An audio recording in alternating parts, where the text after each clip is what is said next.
I don't know if I should believe in the Clippers or not. There's a large part of me that wants to believe in the Clippers, and there's a large part of evidence that says I should believe in the Clippers. They've won 8 straight, and most importantly, Kawhi Leonard is looking like Kawhi Leonard. Not only have his numbers been great and the efficiency is some of the best of his career, but he hasn't missed a game yet this season. And so we can talk about how, everything else fits and the James Harden stuff and Westbrook off the bench, they have the size, they have the depth, whatever.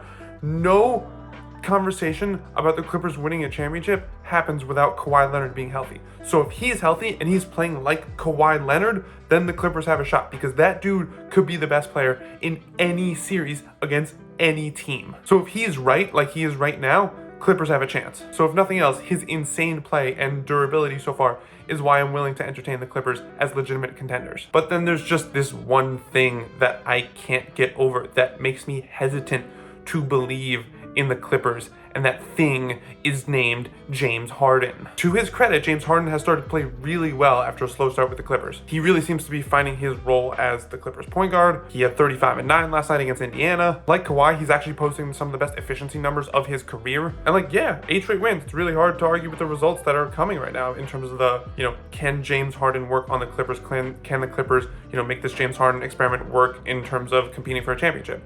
Hard to argue with that at the moment. But I just call me a pessimist, call me glass half empty. The reason I just can't fully jump on the Clippers right now is because we've seen this script before when it comes to James Harden. The last 2 teams he's been on, it's been the same thing. He gets to the team, it looks really great to start. The numbers are great. There's winning. Oh my God, we got this guy. It's so unstoppable. He's so great.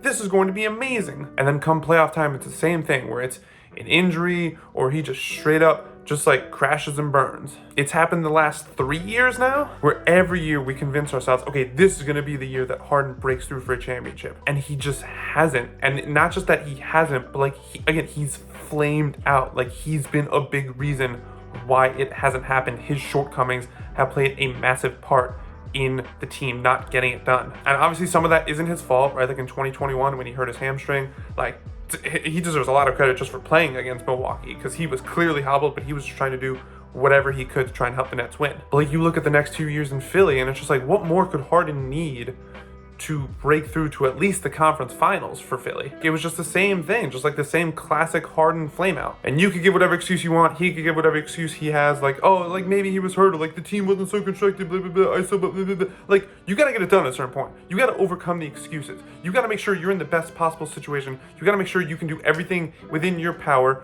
to ready yourself for playoff basketball. And I think it's fair to question if Harden has done that in recent years with his durability, can his style of play, it may work during the regular season, but is it best for the playoffs? And does it get him ready for the playoffs in terms of does he tire himself out dribbling the ball so much and doing so many ISOs in the regular season, and then come playoff time, he's kind of... And so I say all of this Harden stuff not to root for the Clippers' demise. I don't want them to flame out. I don't care if they flame out. I think that's one of the big problems in NBA media, is that when you criticize a guy, or when you show, when you have a few questions about a team, you sort of root for them to fail so that you could be right. I want to be wrong about the Clippers. I would love nothing more if Kawhi and PG can bring a championship to the Clippers. I think it would be really cool for that team to have that kind of success. I think it'd be really awesome in terms of validating that trade that they made with OKC to essentially bring in both PG and Kawhi. I think the more teams that can win their first championship in franchise history, the better off the league is in terms of from a historical perspective. And also it'd be a really cool thing to keep the trend going of a new champion every year, which I think it's going on year 5 now after Denver won it last year. I want to be wrong, and I will happily be wrong if Kawhi can stay healthy and this happens to be the team where Harden overcomes his playoff demons.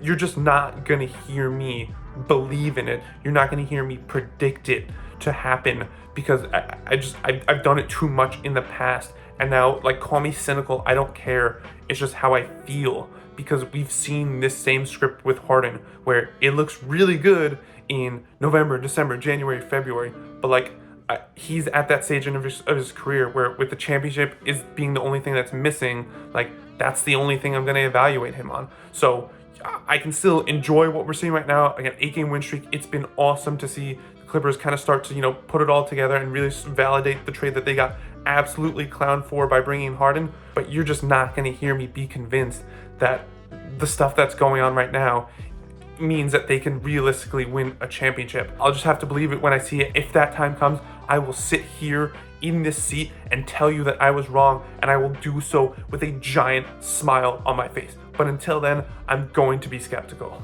because we've seen it all before, which leads me to believe it's going to happen again.